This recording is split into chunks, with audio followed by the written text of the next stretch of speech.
یا امام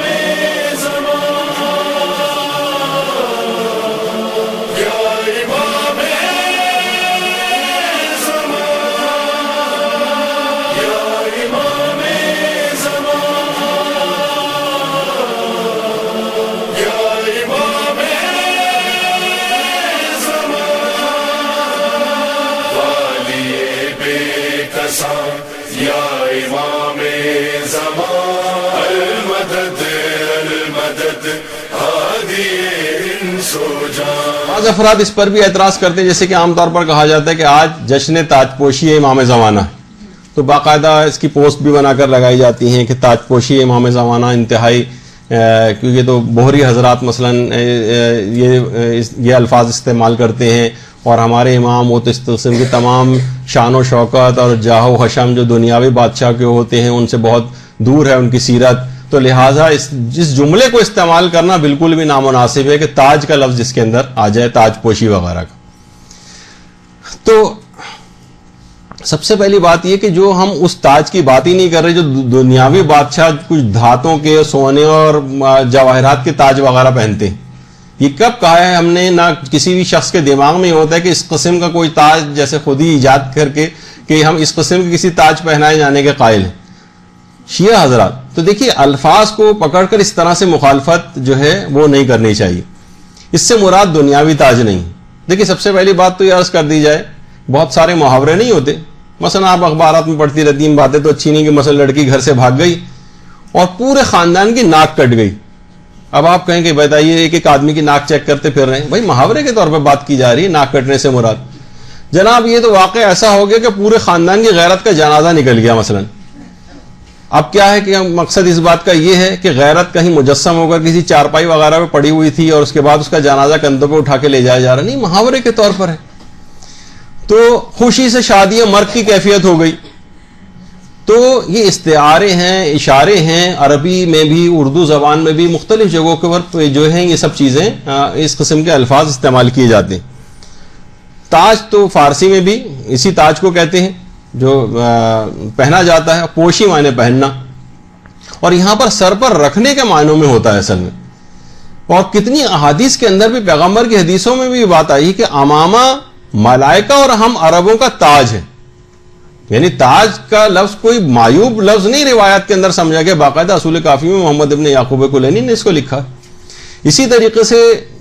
جو جواہر الکلام ہے اس میں یہ ہے کہ عید غدیر کے دن رسول نے اپنے ہاتھوں سے مولا علی کے سر پر امامہ باندھا تھا، عید غدیر کے دن باقاعدہ، بلکہ روایت کے اندر یوں ہے کہ پیغمبر نے اپنے ہاتھ سے امیر المومنین کے سر پر امامہ باندھا، اس کا شملہ سینے پر چھوڑ دیا اور پچھلے شملے کو 4 انگل کم کر دیا اگلے سے، اور پھر کہا کہ اے علی آگے بڑھو، وہ آگے بڑھے، کہا 2 قدم پیچھے ہٹو، وہ پیچھے ہوئے، پھر فرمایا ملائکہ کے تاج ایسے ہوتے ہیں۔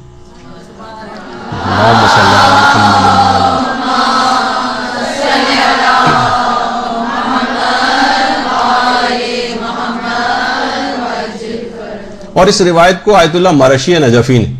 جو احقاق الحق کی جو شرح لکھی ہے کہ روز محشر پیغمبر اسلام کائنات کی بادشاہی کا تاج رکھے ہوئے تشریف لائیں گے اور وہ تاج نور کا ہوگا۔ تو یہاں پر بھی کوئی معیوب باتوں میں نہیں کہ ہم کہیں کہ بھائی تاج تو پیغمبر کیسے دنیاوی بادشاہوں کی طرح سے تاج، تو دوسرے تاج کی بات ہو رہی، نورانی تاج کی بات ہو رہی، تو وہ تاج نور کا تاج ہوگا۔ اچھا، اسی طریقے سے اعمالی شیخ مفید میں بھی ہے، اعمالی شیخ توسی میں بھی ہے، اور بلکہ یہ تو اس کے علاوہ بھی جو زیارت امیر المومنین ہے اس میں امیر المومنین کو تاج الاوصیاء کہا گیا اور کہہ کے سلام کیا گیا، اوصیاء کے تاج۔ تو تاج اگر کوئی بہت ہی نامناسب قسم کا جملہ ہوتا تو زیارت امیر المومنین میں بھی نہیں آنا چاہیے تھا اس کو۔ اور اعمالی شیخ توسی اور شیخ مفید کی جو روایت ہے اس میں پیغمبر نے فرمایا کہ روز محشر امیر المومنین علی علیہ السلام کے سر اقدس پر جو تاج ہوگا اس کی نور کی ضوء سے اہل محشر کی آنکھیں چندیا جائیں گی، اور پھر علی کو ندا دی جائے گی کہ آپ قسیم جنت و نار ہیں، اپنے محب کو جنت میں لے جائیے اور اپنے دشمن کو جہنم میں ڈال دیجئے۔ اور اس تاج کے 4 رکن ہوں گے، ہر رکن پہ لکھا ہوگا لا الہ الا اللہ محمد الرسول اللہ علی مفتاح الجنہ۔ درود بھیجیے محمد۔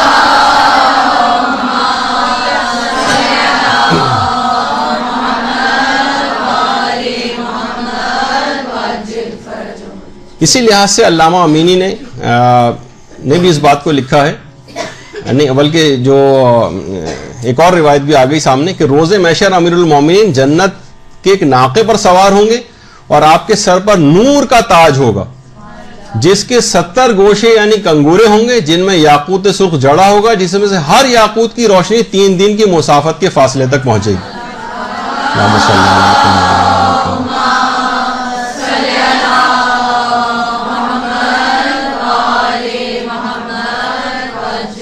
اور علامہ امینی نے بھی باقاعدہ الغدیر کے اندر بلکہ ایک دعا ایک اور بھی سامنے آ گئی کہ دعا عبرات کا بھی ہے کہ پروردگار میں تجھ سے تقرب چاہتا ہوں اس فرد اول کے ذریعے جس کو تو نے تاج جلالت پہنایا ہے۔ اور علامہ امینی کے حوالے سے جو بات ہو رہی تھی کہ انہوں نے یہ کہا کہ پیغمبر نے جو میدان غدیر میں جو امامہ امیر المومنین کے سر پر بطور تاج یعنی جو پہنایا تھا اس کا نام صحاب تھا، صحاب اس امامے کا نام تھا۔ تو لہٰذا 9 ربیع الاول کے دن امام زمانہ کی جو تاج پوشی کا دن ہے، اس کو تاج پوشی کا دن کہنا ان کی شان کے بالکل مطابق ہے، ورنہ اتنے بڑے بڑے علماء رسول اور ائمہ کے لیے اس قسم کے الفاظ کا انتخاب نہ کرتے جب ان کے لیے مناسب ہے یہ جملہ۔ اور ظاہر ہے کہ ہم کسی دنیاوی تاج کی بات نہیں کر رہے ہیں، نورانی تاج کی بات ہو رہی ہے اور تاج ولایت کی بات ہو رہی ہے، تاج امامت کی بات ہو رہی ہے، تو اس میں کہنا بالکل بھی نہ صرف یہ کہ غیر موضوع نہیں ہے بلکہ مستحسن ہے، کیونکہ روایات میں بھی اس قسم کے تاج کا تذکرہ آیا ہے۔ اور جہاں تک یہ کہنا کہ بوری حضرات اس دن کو تاج پوشی کا دن اپنے لیے ان کے لیے قرار دیتے ہیں، تو اگر وہ قرار دیتے ہیں ان کو قرار دینے دیجیے، اس سے ہم اپنی چیزوں سے تو پیچھے نہیں ہٹیں گے نا۔ مثلا ہم بھی سبیلے لگاتے ہیں اور جو ہندوؤں کے جو اپنے فیسٹیول ہوتے ہیں ان کی جو عبادات ہوتی ہیں اس میں ان کے ہاں بھی سبیلے لگائی جاتی، تو ہم کہیں گے کیونکہ ہندو لگاتے ہیں سبیلے تو ہم اپنے ہاں سے ان سبیلوں کا سلسلہ بند کر دیں۔